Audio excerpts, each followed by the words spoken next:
Hi friends, ഇന്നത്തെ recipe ഇല്ലേ shrimp fry ഉണ്ടാക്കാനും ഇതുണ്ട്. വൈൽഡ് അർജൻറ്റീനിയൻ ഷ്രിംപ് എന്ന് പറഞ്ഞിട്ട് എനിക്ക് കോസ്കോയിൽ കിട്ടിയതാണ് കേട്ടോ.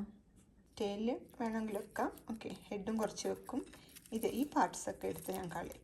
ഓക്കെ, താഴെയുള്ള ഈ പാർട്സൊക്കെ കളഞ്ഞിട്ട് ഈ ടോപ്പിൽ ഇങ്ങനെ ഒന്ന് സ്ലിറ്റിട്ട് ക്ലീൻ ചെയ്ത് എടുക്കാൻ പോവാം. ഷ്രിംപ് ക്ലീൻ ചെയ്ത് ഇങ്ങനെ ഹെഡ് തൊട്ട് ബോഡിയുടെ ഈ ടെയിൽ എൻഡ് വരെ ഇങ്ങനെ സ്ലിറ്റ് ചെയ്തിട്ട് നമ്മൾ ആ ഹെഡിൻ്റെ സൈഡിലോട്ടൊന്ന് സിസേഴ്സ് കൊണ്ടുപോയിട്ട് കട്ട് ചെയ്യണം. പിന്നെ താഴെയും കട്ട് ചെയ്തിട്ട് അതിനുള്ള എല്ലാം കളഞ്ഞ് നീറ്റാക്കി ഉണ്ടോ ക്ലീനാക്കി ഇതേപോലെ ഫ്ലാറ്റാക്കി എടുക്കണം. ഈ സൈഡിലും ഉണ്ടോ ഇതേപോലെ കാലൊക്കെ കളഞ്ഞ് വെച്ചേക്കുന്നുണ്ടോ. അപ്പോൾ അതിങ്ങനെ ഫ്ലാറ്റായിട്ടിരിക്കും ഉണ്ടോ. ഇതേപോലെ ഇങ്ങനെ കട്ട് ചെയ്തെടുക്കണം. നേരത്തെ ഞാനൊരു വീഡിയോ ഇട്ടിട്ടുണ്ട് അങ്ങനെ ഇത് കട്ട് ചെയ്യുന്ന കാണിച്ചിട്ട് ഇതേപോലെ ക്ലീൻ ചെയ്തെടുക്കണം. ഇതാണ് ഫസ്റ്റ് സ്റ്റെപ്പ്. ഇനി മസാല ഉണ്ടാക്കാനാണ്. അതിന് വേണ്ടി കുറച്ച് ഗാർലിക്, ജിഞ്ചർ, ലൈം, കറി leaf, Kashmiri chilli powder, 1 table spoon dry fenugreek leaves, പിന്നെ 1 ടീസ്പൂൺ ടർമറിക് പൗഡറും 1/2 ടീസ്പൂൺ ഡ്രൈ പെപ്പർകോൺസും. ഇത്രയാണ് എടുത്ത് വെച്ചിരിക്കുന്നത്. ആവശ്യത്തിന് സാൾട്ടും എടുത്ത് വെക്കുക. ജിഞ്ചറും ഗാർലിക്കും പിന്നെ കറി ലീഫും ഇതേപോലെ ചോപ്പ് ചെയ്തു. പിന്നെ ലൈമിൽ നിന്ന് ഒരു 1 ടേബിൾ സ്പൂൺ ലൈം ജ്യൂസ് ഉണ്ടാക്കി വെച്ചു. ആദ്യം നമുക്ക് ഈ ഡ്രൈ ആയിട്ടുള്ള എല്ലാം കൂടെ മിക്സിയുടെ ജാറിലിട്ടൊന്ന് പൊടിച്ചെടുക്കാം. ഓക്കെ, അത് പൊടിച്ചെടുത്തു. ഇനി നമുക്ക് ഇതില്ലേ ജിഞ്ചർ, ഗാർലിക്, ആവശ്യത്തിന് സാൾട്ട് ഒക്കെ എല്ലാം കൂടെ ഒന്ന് ഗ്രൈൻഡ് ചെയ്തിട്ട് വരാം. ഗാർലിക്കൊക്കെ ഇട്ടിട്ട് ഇതേപോലെ ഒന്ന് അരച്ചെടുത്തു. നെക്സ്റ്റ് നമ്മൾ എടുത്ത് വെച്ചിരിക്കുന്ന ലൈം ജ്യൂസ് ഇല്ലേ അത് ഇതിലേക്ക് ഒഴിച്ചു കൊടുക്കാം. ഓക്കെ, ഒഴിച്ചിട്ട് നമുക്ക് എല്ലാം കൂടെ ഒന്ന് ഗ്രൈൻഡ് ചെയ്തിട്ട് വരാം.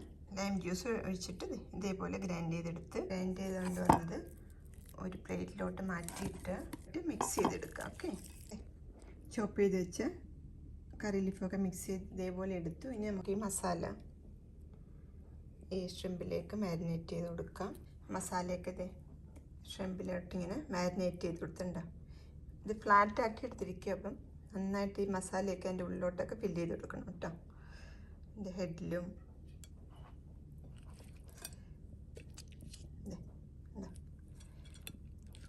ഞാൻ ബാക്കിലും ഒക്കെ മസാല വരട്ടി കൊടുത്തിട്ടുണ്ട് കേട്ടോ.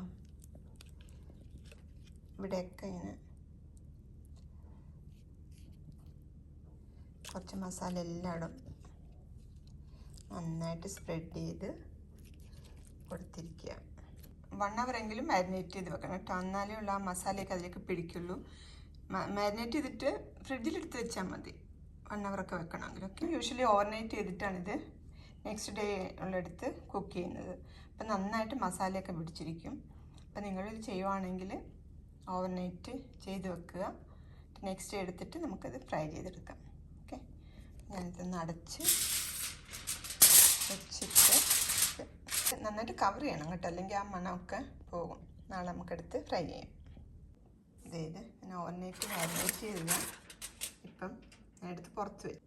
ഇത് ഫ്രിഡ്ജ് വെച്ചിരുന്നില്ല. അപ്പം ഞാൻ കുറച്ച് നേരം ഒന്ന് അരമണിക്കൂർ പുറത്ത് വെച്ചിട്ട് നമുക്കിത് ഫ്രൈ ചെയ്തെടുക്കാം. തണുപ്പുണ്ടാവും. ഓക്കെ, എപ്പോഴും ഫ്രിഡ്ജ് വെച്ചിട്ട് എടുക്കുമ്പം ഉടനെ പോയിട്ട് ഫ്രൈ ചെയ്യില്ല. ഒന്ന് റൂം ടെമ്പറേച്ചറിൽ വെച്ചിട്ട് വേണം നമുക്കിതെടുത്ത് ഫ്രൈ ചെയ്യാൻ. ഇപ്പോൾ കുറച്ച് നേരമായിട്ട് പുറത്തിരിക്കുക. ഇത് ഒന്ന് കോക്കനട്ട് ഓയിലിട്ട് ഫ്രൈ ചെയ്തെടുക്കാം. ഒരു സൈഡായിട്ട് മറ്റേ സൈഡിട്ട് എടുത്ത് ഫ്രൈ ചെയ്തെടുക്കാം. ഇതിപ്പോൾ ഒരു സൈഡായിട്ടുണ്ട്. ഞാനിപ്പം മറ്റേ സൈഡിന് ചുറ്റിട്ട് കൊടുത്ത് ഫ്രൈ ചെയ്തെടുക്കാൻ പറ്റും.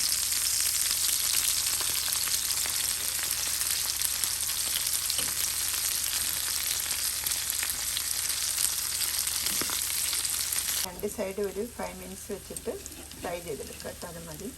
ഇതിപ്പോൾ റെഡി ആയിട്ടുണ്ട്. ഇപ്പോൾ തിരിച്ച് മറിച്ച് വിട്ട് ഒരു 5 minute വീതം കുക്ക് ചെയ്തെടുത്താൽ shrimp fry ready. Really tasty ആയിട്ട് എങ്ങനെ ഉണ്ടാക്കും. നല്ലൊരു മസാല ഇത്. അപ്പോൾ എല്ലാവരും ഇത് ട്രൈ ചെയ്ത് നോക്കുക. നിങ്ങളിപ്പോൾ പാർട്ടി ഫങ്ഷനൊക്കെ നടത്തുമ്പോൾ ഉണ്ടാക്കാൻ പറ്റും നല്ലൊരു അടിപൊളി റെസ്റ്റോറൻറ്റ് സ്റ്റൈൽ ഷ്രിംപ് ഫ്രൈ കേട്ടോ. അപ്പോൾ എല്ലാവരും ട്രൈ ചെയ്ത് നോക്കുക. അപ്പം ഇനി റെസിപ്പി നെക്സ്റ്റ് വീക്കിൽ കാണാം. Thanks for watching. ബൈ.